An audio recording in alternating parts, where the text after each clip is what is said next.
Au sommaire ce soir, magasins pillés, brûlés, voitures vandalisées, un drapeau aux couleurs nationales remplacé sous les applaudissements. La Belgique, pays d'accueil, ouverte à des peuples comme les Marocains sans les avoir jamais colonisés. La Belgique, aujourd'hui, devient-elle pas la terre martyre? Il y a eu les attentats et puis aujourd'hui, ce qui aurait dû être le spectacle de deux peuples amis en confrontation sportive, n'est-il pas devenu le match révélateur d'une certaine haine? L'édito de Mathieu Boccoté. Paris, capitale de la France, est rongée par une dette exponentielle depuis le mandat d'Anne Hidalgo. La ville est alors sous le coup d'une menace brandie par le gouvernement à cause de la gestion jugée calamiteuse de la ville de Paris. Une demande avait déjà été formulée l'an dernier. En moins de 15 ans, la dette publique est passée de 0 € sous Bertrand Delanoë à 8 milliards actuellement. En quoi Paris est sous l'urgence d'une mise sous tutelle? L'analyse de Dimitri Pavlenko. Au Maroc, la victoire du match de football face à la Belgique a été célébrée par des Marocains, par des scènes de joie. En Belgique, la victoire a été fêtée par des Marocains, par des émeutes. On a assisté à de véritables émeutes urbaines, à Bruxelles, ailleurs en Belgique, ainsi qu'à Amsterdam, aux Pays-Bas. De semblables scènes ne sont pas nouvelles, on le sait mon cher Mathieu, mais celles d'hier étaient particulièrement violentes et vous souhaitez revenir sur ce sujet. Oui, votre premier édito. D'abord et avant tout en voyant de quelle manière on nous a raconté les événements, si on regardait un peu le récit télévisé des événements, le récit dans les journaux et tout ça. Ce qu'on nous a rapporté d'abord et avant tout, c'est qu'il s'agissait de tensions entre les supporters. Donc on peut comprendre, vu ce récit, que les Belges étaient malheureux d'avoir perdu, les Marocains étaient heureux d'avoir gagné, et il y a eu des tensions entre les supporters autour de ça. Ce qui peut arriver. Oui, ça peut arriver, mais ce n'est pas exactement ce qui s'est passé, hélas. Ensuite, il y a l'autre récit qui nous a été proposé, je cite France Info. Belgique-Maroc. Des violences éclatent à Bruxelles après la défaite des Diables Rouges lors de la Coupe du Monde 2022 Belgique-Maroc. Alors c'est intéressant ça. Autrement dit, parce que l'équipe belge a été battue, il y a eu des violences à Bruxelles. Si je lis ce titre sans pousser davantage, j'en comprends que les Belges se sont révoltés contre leur propre défaite devant les Marocains et ont décidé de faire une émeute à Bruxelles et même ailleurs pour protester contre leur propre défaite contre le Maroc. Mais est-ce que c'est le cas? C'est pas exactement le cas. Et là, on voit comment une forme de mise en récit des événements, de narration des événements, vient déformer le sens des événements. C'est-à-dire, si je me fie à ce qu'on me raconte au premier regard, à la première écoute, je comprends que je ne comprendrai rien. Je comprends qu'on me ment, fondamentalement. C'est un mensonge par omission, c'est un mensonge par une narration falsifiée des événements. Ça fait penser, je me permets de l'évoquer parce que ça m'avait marqué. Rappelez-vous, après l'assassinat d'Alban Gervaise, je cite comment, alors c'était le tueur, c'était Mohamed qui avait agi au nom d'Allah. Au nom d'Allah. On s'en souvient, oui. Dans la presse, c'était devenu, je crois que c'était l'AFP si je ne me trompe pas, j'espère ne pas me tromper, l'agresseur de nationalité française avait déclaré avoir agi au nom de Dieu.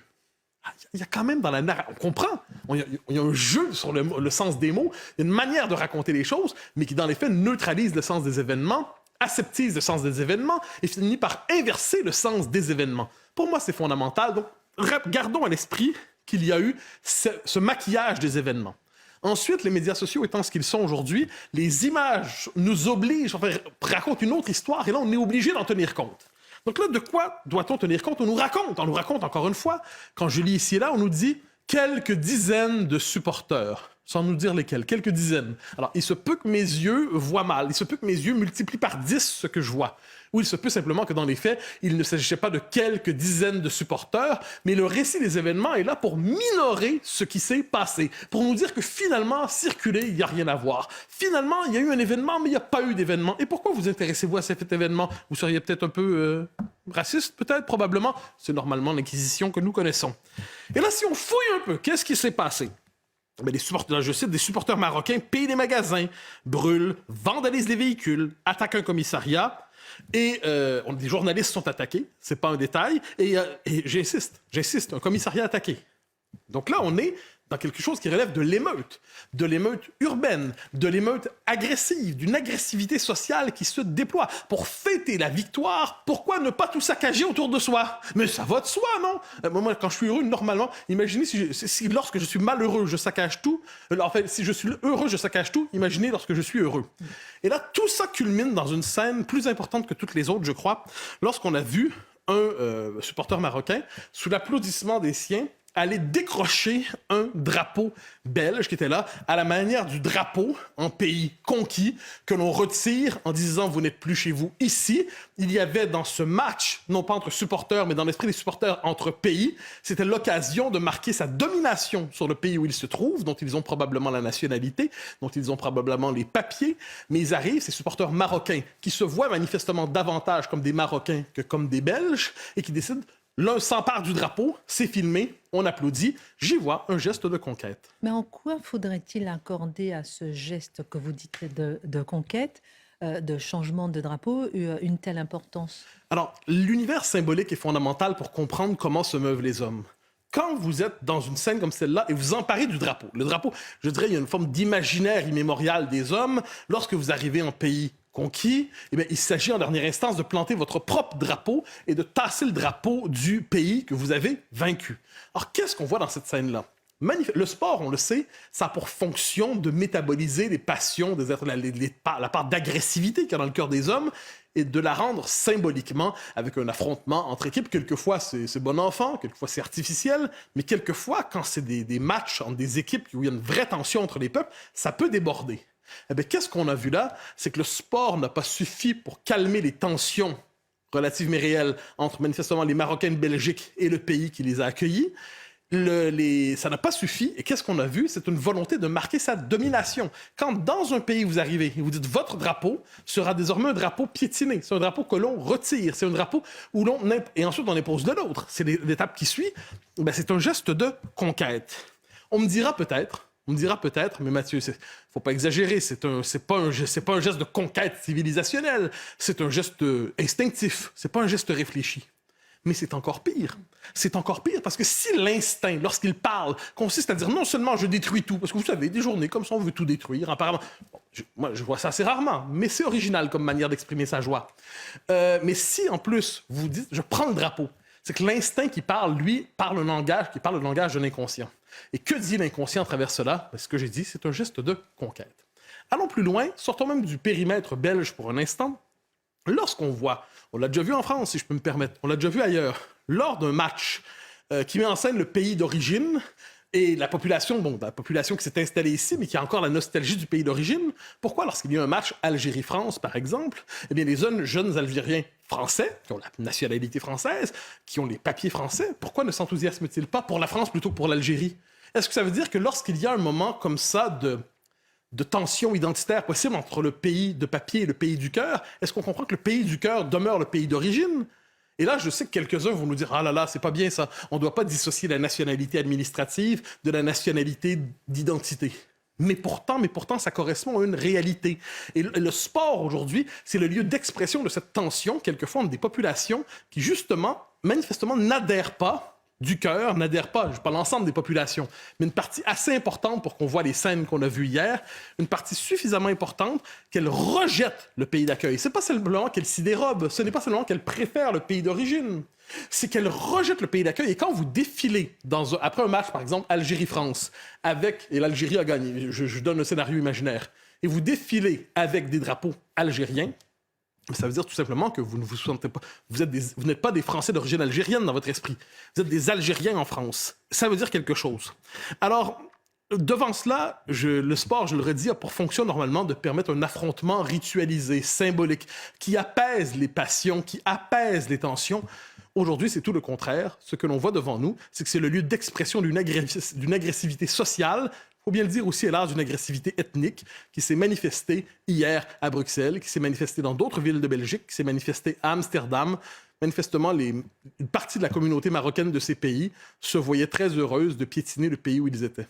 Est-ce que vous n'exagérez pas un peu ces émeutes? Est-ce qu'on n'a pas, nous, appris un peu en Europe, et surtout en France, à vivre avec de telles émeutes? Mais vous avez tout à fait raison de dire qu'on s'est habitué à vivre avec ça. Mais c'est pas normal de s'habituer à vivre avec l'émeute. Moi, quand on me présente la tradition de la Saint-Sylvestre, comme quoi 300 ou 500 voitures ont été brûlées, mais depuis quand c'est une tradition que de brûler les voitures la veille du jour de l'an? Je veux dire, c'est étrange. On pourrait être en famille, on pourrait manger, on pourrait fêter, on pourrait festoyer. Non, brûlons des voitures. Puis normalement, on brûle rarement les voitures dans les quartiers des gens les plus privilégiés. On brûle les voitures de ceux qui ont peu de moyens. On brûle les voitures de ceux qui n'ont rien. Eh bien, même s'ils n'ont rien, le petit peu qu'ils ont, on leur brûlera la voiture. C'est étrange comme tradition. Cette idée comme quoi il faudrait s'habituer. Il faudrait s'habituer justement à ce qu'il y ait des manifestations de gens du pays d'origine avec le drapeau du pays d'origine et la possibilité de décrocher le drapeau du pays d'accueil.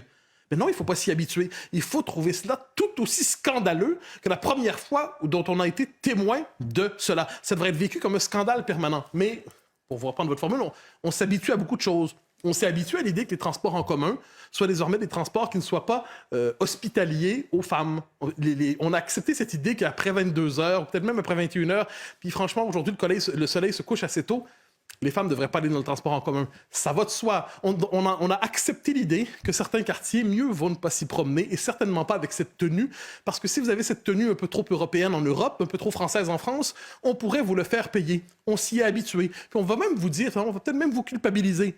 Tu t'es fait agresser dans le RER, tu t'es fait agresser dans tel quartier. Mais quelle idée avais-tu de t'y promener avec cette tenue française en France dans ce RER? Alors, c'est intéressant. Donc, on a intériorisé peu à peu un degré élevé d'insécurité. On pourrait aller encore plus loin en parlant aujourd'hui de la violence endémique dans nos pays. C'est fascinant la question de l'insécurité en France aujourd'hui et plus largement en Europe. On trouve normal aujourd'hui de se dire qu'il faut vivre avec une société sursécurisée, surpolicée, presque militarisée, pour contenir justement cette violence endémique, cette violence partout présente, plutôt que de se dire que ce sont les conditions de la violence qu'il faut briser. Quoi qu'il en soit, ce qui s'est passé à Bruxelles est fondamental parce que c'est symptomatique d'un dérèglement généralisé. Peu osent le nommer. Ce qu'on nous a raconté, c'est l'histoire de supporters belges malheureux. Merci beaucoup pour votre regard. On fera un tour de table dans un instant. Toujours sur cette question, j'ai envie de vous entendre parce que, par exemple, la Belgique, le Maroc n'a pas été colonisé par la Belgique. Donc, ne me répondez pas tout de suite. Oh, j'ai envie de vous entendre. Violence. Non, non, j'ai beaucoup de questions à vous poser. J'ai envie de vous entendre. Gardez-moi un petit peu de réaction dans un instant parce que ce sujet attire beaucoup l'attention. On a vraiment été marqué par la violence et le niveau de violence, l'intensité, la durée aussi de la violence qui a eu lieu notamment en Belgique. Dimitri, ça chauffe à Paris pour Anne Hidalgo. Alors, un petit tour de table avant votre édito sur le voile. Sylviana Gazinski, on va essayer de comprendre un peu sa position. Lors du match, donc après le match entre le Maroc et la Belgique, ces fameuses émeutes scandaleuses, violentes, gravissimes, qui ont lieu notamment à Bruxelles, nous ont vraiment émus pendant ce week-end. J'ai plusieurs questions à vous poser. Vous avez dit tout à l'heure que c'était une volonté de marquer sa domination. Qu'est-ce que vous en pensez? Est-ce que la nationalité de cœur passe avant la nationalité de papier? Est-ce que, une remarque aussi, que je vous disais tout à l'heure, la Belgique n'a pas colonisé le Maroc, alors que c'est une excuse régulièrement qui est donnée pour les émeutes en France en disant que la France est coupable d'avoir colonisé. Charlotte, 20 questions en une. Oui, c'est clair. Non, mais on assiste évidemment à des tensions identitaires, comme l'a parfaitement expliqué Mathieu tout à l'heure. Et simplement, il y a une revendication, en effet, d'un attachement de cœur, en l'occurrence au pays d'origine. Honnêtement, n'importe quoi devient le prétexte. Alors c'est vrai dans le sport, et d'ailleurs en France, on n'ose plus organiser des matchs entre la France et l'Algérie. Je ne sais pas si on réalise bien. Même un match de football, on n'ose plus l'organiser de peur des conséquences. Mais c'est vrai le 14 juillet, c'est vrai le 31 décembre, c'est vrai tous les soirs de fêtes en France où nous avons des émeutes avec des drapeaux parfois étrangers qui sont revendiqués. Or, il se trouve que souvent on nous dit oui, mais c'est quand même normal d'être fier de ses origines. Alors cette tension identitaire, elle peut exister chez, en effet, des enfants déracinés de leur pays d'origine et en France. Simplement, la seule fierté des origines qui est absolument impossible à revendiquer et qui est criminalisée d'office, c'est celle de ceux qui sont autochtones et dont les origines sont précisément dans le pays qui est en l'occurrence injurié ou agressé. C'est ça qui rend complètement fou, mais vraiment, c'est-à-dire le principe de non-contradiction et au détriment systématique des autochtones de ces pays-là. Bah, écoutez, moi ils gagnent, ils cassent, ils perdent, ils cassent. Voilà, il y a quelque chose de très nihiliste. Voilà. Et c'est les mêmes qui pleurent d'être stigmatisés en plus. Hein. C'est ça qui est absolument fascinant. Alors moi, toute la matinée, je voyais monter sur les réseaux sociaux Molenbeek. Tout le monde parlait de Molenbeek. C'est le derby belge, c'est le derby marocain en fait. C'était ça en fait. Et c'est ce qui s'est produit en fin de compte. En fait, on se demande d'ailleurs si c'est pas le fait que sur les réseaux sociaux, on a beaucoup fait monter ce sujet. Ils se sont obligés de se manifester et de tout casser. Mais vous savez, au Maroc, il y a plein de gens qui se sont indignés de ce qu'ils ont vu en disant « Vous êtes la honte du Maroc. Vous êtes la honte du Maroc. Vous êtes la honte de toute l'immigration intégrée aussi en Belgique qui a vu ça effaré et qui en France aussi effaré voit ça et se dit « Mais bon sang, mais qu'est-ce que c'est sauvage ?» Voilà, donc moi, il y a quelque chose d'un peu tripal dans ce que je dis ce soir, mais parce que finalement, c'est ça aussi qui me... voilà. On est là pour ça. Ouais. Non, mais vraiment, je pense que... Voilà, il y a beaucoup de Marocains, je pense, qui ont été choqués de voir ça. Et quand les images de paix qu'on a vues globalement au Maroc et la simple joie d'avoir battu les Belges, hein, et à Molenbeek, on n'est pas capable de vivre autre chose comme ça parce qu'on est sur place et parce qu'on bat l'autochtone en une certaine manière. Enfin, c'est lamentable, vraiment. Bah là, c'est le prétexte. C'est le football prétexte, mais ça n'a rien à voir avec l'identification à une équipe. D'abord, n'oublions pas, c'est quoi le sport ? C'est pas parce que je suis français que soudain je dois me sentir investi de je ne sais trop quel patriotisme à travers l'équipe qui porte les Bleus. Moi, quand j'étais gamin, je regardais Pelé. Et c'était Pelé qui me faisait rêver. C'était un Brésilien. Un peu plus tard, il y a eu Cruyff. C'était le Hollandais. Donc, je ne vois pas quelle est cette revanche aujourd'hui, cet amalgame entre une nation qui mènerait une guerre à travers un symbole sportif. Le sport est le sport, c'est un jeu, et quand on le récupère, c'est que l'on est déjà un être en déviance, que l'on est déjà un être séditieux, et que quel que soit le support qui soit proposé, on se jette dessus pour pouvoir justifier le débordement et pouvoir mener son émeute. Mais ça n'a rien à voir avec le sport. Et je crois que tout à chacun, oui, on peut être français, viscéralement français comme je le suis, et à un moment donné, applaudir même le Brésil, parce qu'on trouve qu'il a un jeu plus joli que l'équipe de France. Je viens à vous dans un instant, mon cher Mathieu. Je reviens avec vous, Charlotte, parce que ce drapeau qui a été aux couleurs nationales, qui a été enlevé sous les applaudissements, c'est violent quand même. Mais c'est violent, mais surtout, je pense que vraiment le plus violent, c'est de n'en faire qu'une anecdote. C'est-à-dire qu'il est obligatoire de n'y voir qu'une anecdote. Et ça ne peut pas être considéré comme anecdotique, puisque cette volonté, et en plus les applaudissements, c'est pas comme si tous ces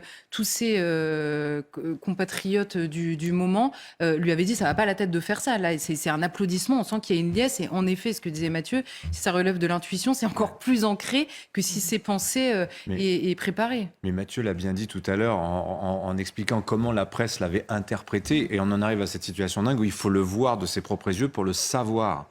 En fait, on peut plus se fier au récit qui est fait des événements. Heureusement qu'il y a les réseaux sociaux quelque part. Non, mais voilà, mais c'est-à-dire parce que sinon c'est politiquement incorrect. On n'a pas le droit de révéler quelque chose d'immonde, d'abject. Voilà. Vous devenez raciste simplement parce que vous constatez qu'il y a des fanatiques qui s'accaparent un événement et qui, à partir de là, s'offre la capacité à tout renverser. J'ai encore deux petites questions. Mathieu, est-ce que le racial, j'ai l'impression que le racial remplace le national ? Ah ben ça, on le voit partout dans le monde occidental. On a tout fait pour déconstruire la conscience nationale et on survalorise l'identité raciale dans un contexte d'immigration massive. On a tout fait pour que ça explose et ça explose. Bonne nouvelle, hein?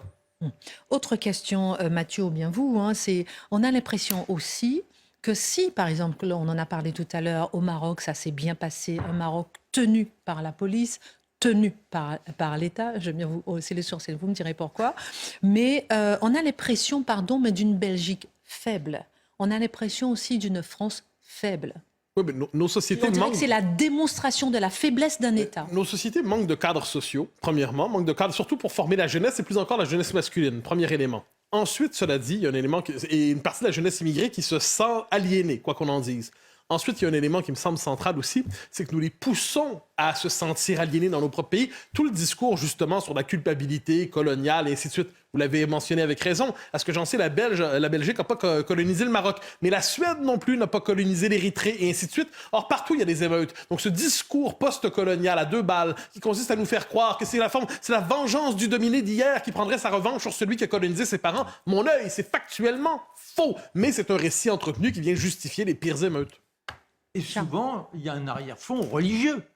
C'est-à-dire que vous n'êtes pas uniquement celui qui prendrait une revanche par rapport à son ancêtre qui aurait été maltraité. Il y a la volonté d'imposer une autre façon de se comporter, une autre façon de vivre. Et c'est là que on peut avoir une association avec ce qui s'est passé à Marelbeck et les attentats qui montraient bien que l'on était dans cette agitation de culture. En tout cas, ça ne risque pas de se passer au Qatar ou bien à Dubaï. Je ferme la parenthèse.